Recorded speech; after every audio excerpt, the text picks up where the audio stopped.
नमस्कार, मी परमदास जाधव.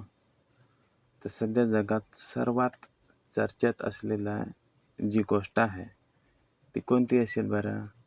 तर ती आहे AI. तर आर्टिफिशियल इंटेलिजन्स म्हणजेच AI. आता फक्त मोबाईल आणि चॅटबॉक्स पुरेसं मर्यादित राहिलेलं नाही. तर AI आता कोडिंग करत आहे. दुसरं म्हणजे व्हिडिओसुद्धा तयार करतो आहे.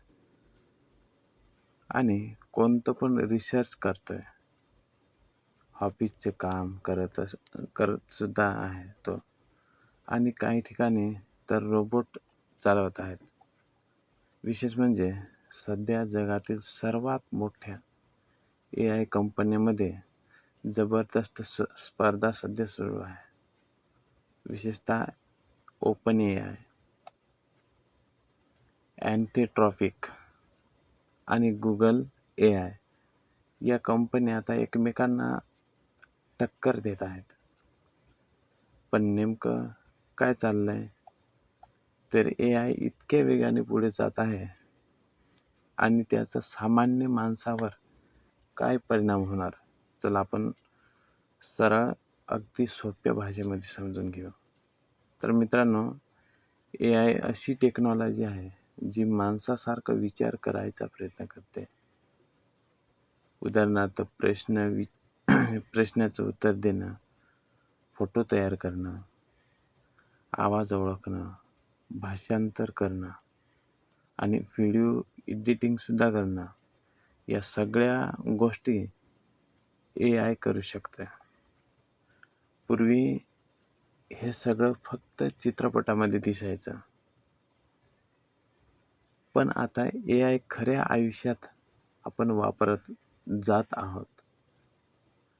सध्या AIमध्ये सर्वात जास्त चर्चेत असलेली जी कंपनी आहे, ती म्हणजे OpenAI.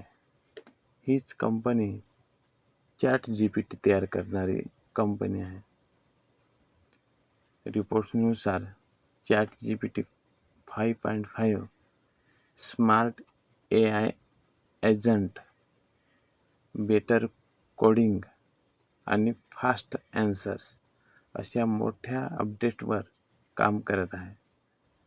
आता AI फक्त प्रश्नाचं उत्तर देत नाही, तर ते काही AI टूल्स स्वतः ते टास्क कंप्लीट करू लागलेलं आहे. उदाहरणार्थ ईमेल पाठवणं, माहिती शोधणं किंवा कोडिंग तयार करणं, हे सगळं फक्त स्वतः AI करू शकतं. तर आता दुसरी मोठी कंपनी म्हणजे ती Anthropic.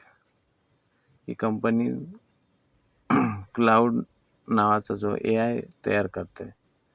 सध्या अनेक लोक सांगत आहेत की क्लाउड कोडिंग आणि रिसोर्सिंगमध्ये खूप स्ट्रॉंग आहे. विशेष म्हणजे AI क्लाउडिंग जी कोडिंग आहे किंवा business AI, large documents analysis, यामध्ये जे क्लाउड आहे, ही सर्वात जी चर्चा आहे ही वाढलेली आहे. म्हणजेच आता OpenAIला मोठा टक्कर मिळत आहे.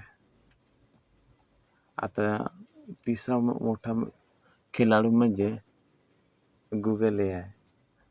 Google आता सर्च पूर्ण करण्याचा प्रयत्न करत आहे. पूर्वी आपण Googleवर सर्च केलं की फक्त लिंक दिसायचे. पण आता तर AI समरी, स्मार्ट ॲन्सर किंवा रिसर्च अँड ओव्हरव्ह्यू आणि AI जनरेटेड रिझल्टसुद्धा आपल्याला मिळतात. असं नवीन सिस्टीम येत आहे. म्हणजेच भविष्यात Google सर्च पूर्ण बदलू शकतो. हा सध्या सर्वात मोठा प्रश्न आहे की AIमुळे नोकऱ्या धोक्यात येतील का? काही तज्ज्ञ सांगतात की data entry, customer support basic coding किंवा ऑफिस वर्क अशा ज्या काही जॉब्स आहेत त्यांच्यावर परिणाम होऊ शकतो आहे. पण दुसऱ्या बाजूला आपण विचार केला तर AI editing, AI video correction किंवा AI कोडिंग अशा नवीन जॉब्ससुद्धा तयार होत आहेत.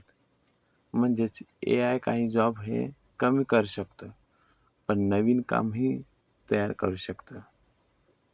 मित्रांनो, सध्या AI फक्त मोबाईलमध्ये नाही तर मिलिटरीमध्ये सुद्धा वापर करत आहेत. काही रिपोर्टनुसार अमेरिका जे पेंटेजॉन्सने मोठ्या AI कंपनीसोबत डील केलेले आहे. यामध्ये अनेक AI वापरू शकतात, अनेक टूल्स किंवा अनेक मिलिटरी रिसर्च किंवा सर्व्हेलियन्स अशा यासाठी AIचा वापर करू शकतात. म्हणून अनेक लोक AIच्या फ्युचर बदलत चिंतेत आहेत. कारण AI हा फ्युचर हे सतत नवीन असा बदलत चाललेला आहे. म्हणून फ्युचरबद्दल चिंतेत आहेत. आता अनेक लोक म्हणतात किंवा म्हणत आहेत की AI पुढच्या 10 वर्षात internet, job, education, entertainment, healthcare असे सगळं बदलू शकते. तर काही लोक AIला मोठी संधी मानतात, तर काही लोकांना AIची भीती वाटते. तर मित्रांनो, सध्या AI क्षेत्रात प्रचंड वेगाने हा बदल होत चाललेला आहे. तर AI, ओपन AI आहे किंवा ऑटोट्रॉपिक आणि Google AI यासारखे याच्यातील जी स्पर्धा आहे ती आता आणखी वाढत आहे. आणि दुसऱ्या काही वर्षात किंवा पुढच्या वर्षात AIने जग आपण पूर्ण बदलू शकतो. आता तुमच्या मते AI माणसासाठी संधी आहे की धोका आहे? कमेंटमध्ये नक्की सांगा. आणि अशाच महत्त्वाच्या अपडेट्ससाठी चॅनलला सबस्क्राईब करायला विसरू नका. धन्यवाद.